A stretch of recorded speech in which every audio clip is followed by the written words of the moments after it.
Goedenavond kijkers, welkom bij RTV Scheldemond, een programma met passie. Ik heb hier deze avond een heel uniek duo bij je. Dat is een duo voor het Nederlandse levenslied. Mag ik jullie welkom heten? Tom en Tamara, welkom bij RTV Scheldemond. Goedenavond. Goedenavond, Tom en Tamara. Jullie zingen het Nederlandse levenslied. Leg eens uit waarom het Nederlandse levenslied. Ja, dat is een heel lang verhaal. Dat is gewoon een passie natuurlijk. Je houdt ervan of je houdt er niet van. Wij zijn er eigenlijk beiden geboren in een café. En mijn slaapkamer was boven de jukebox. En in die tijd werd er ontzettend veel Nederlandstalige muziek gedraaid van de Johnny Hoes op onze jukebox. Dus dat zit er zo ingebakken. We zijn zo gaan slapen altijd op de muziek van de Nederlandstalige muziek. En we houden er enorm van. Als ik dat zo hoor, dan doen jullie eigenlijk al heel lang aan muziek. Hoe lang doen jullie ongeveer al muziek? Als ik voor mezelf spreek, dan ik ben begonnen op accordeon toen ik 8 was. 8 jaar. Dus dat is al een hele tijd natuurlijk. Dat was het prille begin. Ik durf bijna niet te vragen, maar hoeveel jaar speel je dan al muziek? Ja, ik ben er toch al veel jaren mee bezig.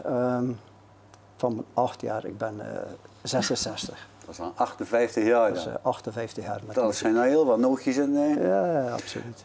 Over instrumenten gesproken, welke instrumenten speel je ongeveer? Wel, ik ben begonnen met accordeon. Later is dat dan natuurlijk overgaan naar een orgel. Mijn eerste orgelke kreeg ik toen ik 14 was. En toen ben ik ook in een groepje terechtgekomen. Dat was nog een beetje moderne muziek. Ik voelde me daar niet zo goed bij thuis. En ik heb toen later een groter orgel gekocht en we zijn toen gestart met ons familieorkestje. En ik speel een beetje gitaar, ik speel een beetje drum, maar eigenlijk mijn instrument is orgel. Het hoofdinstrument is orgel dan. Je spreekt er regelmatig over wij. Was Tamara toen ook al in de picture?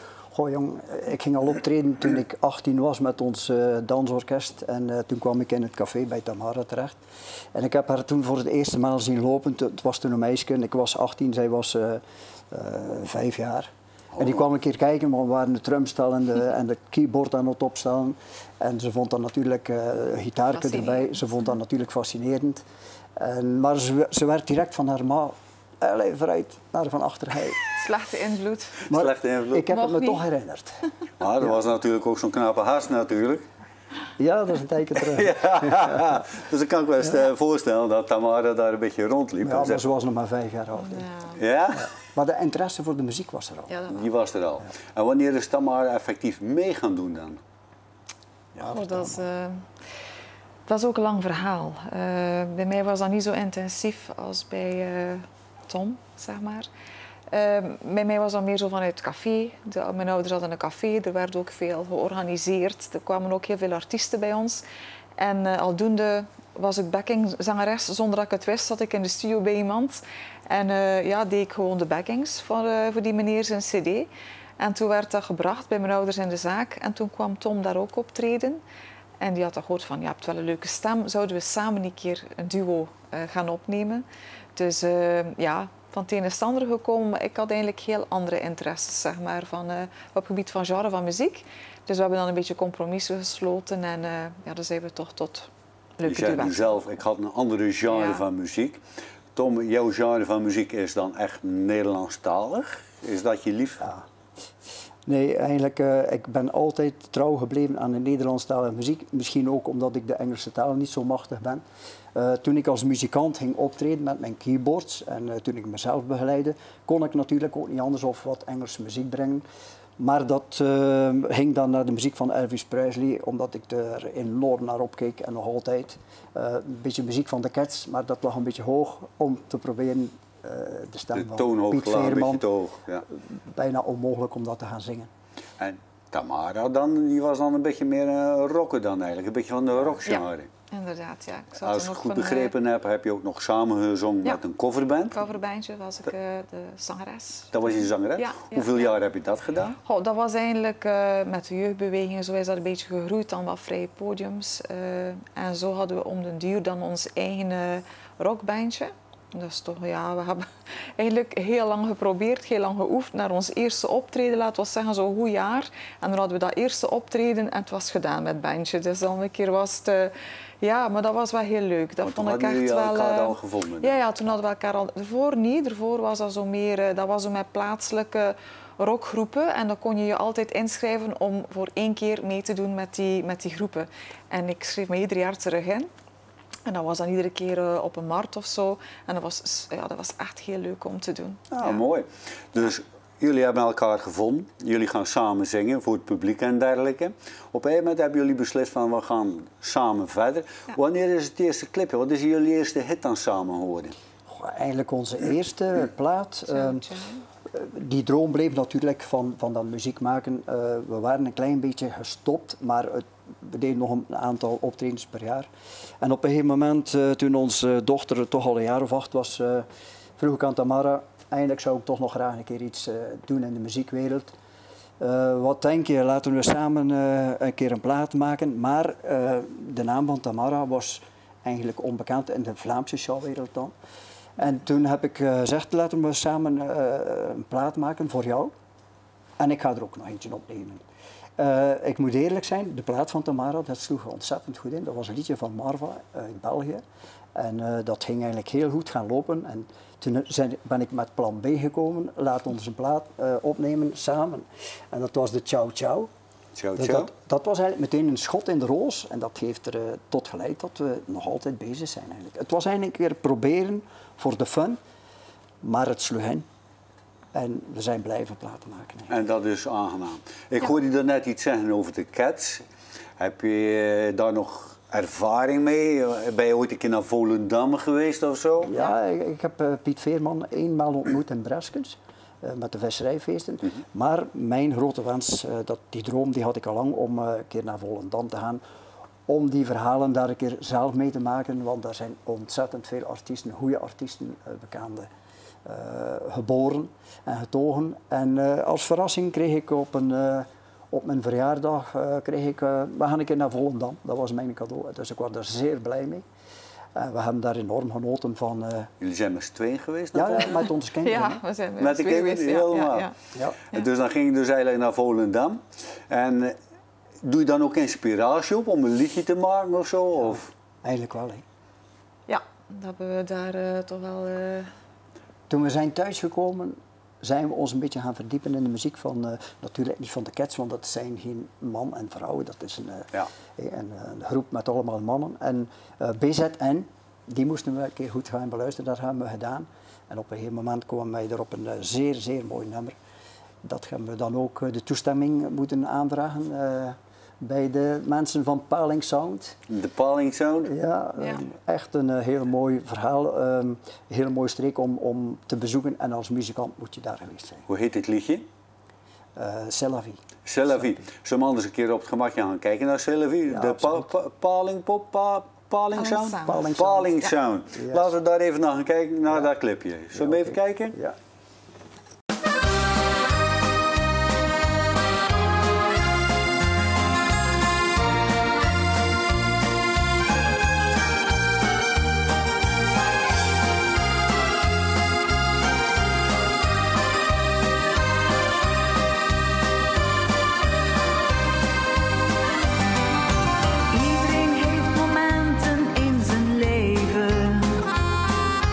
Dat je het soms even niet meer weet.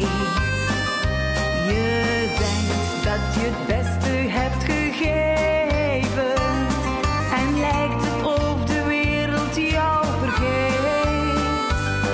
Je wil de moed dan even laten zakken en denkt wat heeft het allemaal voor zin.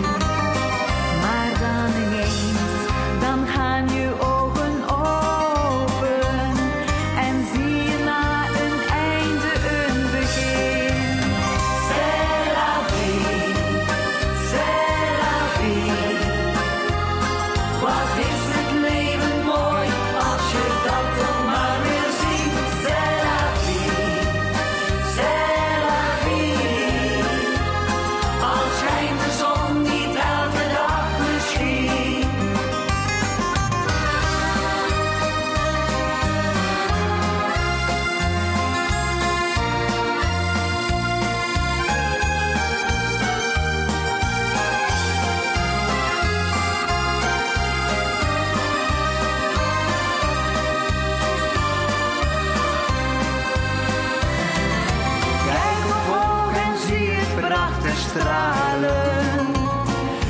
zonnetje dat lacht ook tegen jou.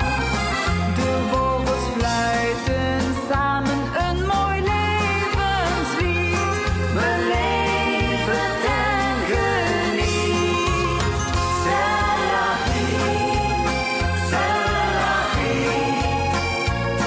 Wat is het leven mooi als je dat nog maar wil zien. C'est la vie, c'est la vie. Al schijnt de zon niet elke dag misschien. Maar als we samen zijn, dan lijkt de wereld om ons heen. Een bloemenzee vol vogels en geluk. Ik weet zeker dat dit nooit meer overgaat. C'est la vie met jou, dat is een lach. Elke dag, c'est la vie, c'est la vie. Wat is het leven mooi, als je dat toch maar wil zien. C'est la vie, c'est la vie. Al schijnt de zon niet elke dag misschien. Al schijnt de zon niet elke dag misschien. Al schijnt de zon niet elke dag misschien.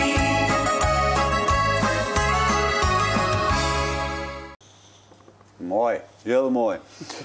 Jullie hebben het nu al eens over jullie gehad, maar hebben jullie nooit een keer producers of een ontdekking gehad of zo, iemand die jullie gepromoot heeft?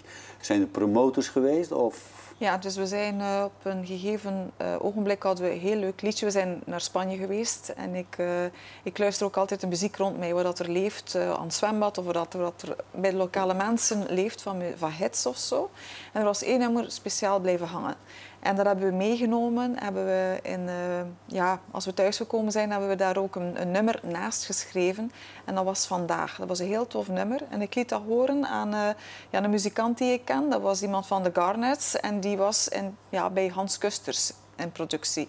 En die zei van, zo'n leuk nummer, ik laat dat horen aan mijn oude platenbaas. En ik vraag even wat hij daarvan vindt. En die zei Hans dat was Kusters. Hans Kusters, ja. En waar is Hans Kusters onder andere bekend van? Hans Kusters is bekend van Clouseau en Stef Bos. Heeft hij die ontdekt of zo? Of? Ja, Clouseau heeft hij ontdekt. Die heeft hij, Ingeborg ook. Dat was eigenlijk de grondlegger van Clouseau destijds. Ja, en de man achter Boudewijn de Groot. Ja, die heeft, dus hij nog niet de kleinste naam dan ook eigenlijk. Die komt van Amsterdam, dacht ik. Dus die is, Dus ja, zo gezegd is dat nummer te horen gekomen bij HKM Music.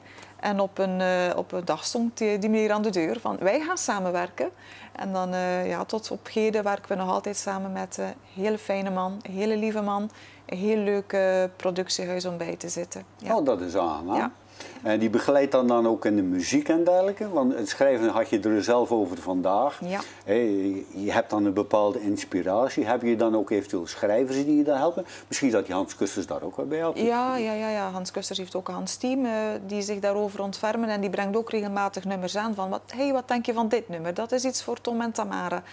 Of we hebben dan ook een tekstschrijver, Sabine Thiels bijvoorbeeld, die is heel gekend en die zette dan een leuke tekst bij. Ja, we hadden dan net even naar dat filmpje gekeken, een heel mooi filmpje is dat dan. En daar hoor je ook achtergrondmuzikanten en dergelijke. Wie doet dat dan? Wie produceert dat dan? Is dat ook die meneer? Dat wordt dan vanuit de studio geproduceerd. Ja. En dan wordt er dan mooi ingemixt dan helemaal. Wordt dan Want dat hoor je, dat zijn gewoon professioneel echte... Ja. Eigenlijk laat Hans ons vrij en de keuze, welke studio. Ja. En dan bekijken we welk genre het is. Want wij vinden zelf eigenlijk dat country kan je niet opnemen in een studio waar hip-hop muziek gemaakt wordt. Dus dan ga je de perfecte studio eigenlijk zoeken daarvoor. Ja. En zo werkt dat eigenlijk perfect. Om de duur weet je dat. Ja, we hebben zo 3 studio's waar we mee samenwerken. Dat we zeggen, dat is voor hem, dat is voor die studio. Omdat we de sound een beetje kennen van wat die studio te bieden heeft. En met welke muzikanten dat hij dan ook werkt. En daar laat meneer Kusters de keuze, maar ja, die stuurt wel bij hoor. Als het, die stuurt wel bij. Oh, maar dat is een man met ervaring, want als je spreekt over Stef Bos en dergelijke, en Clouseau, dat is toch niet de minste.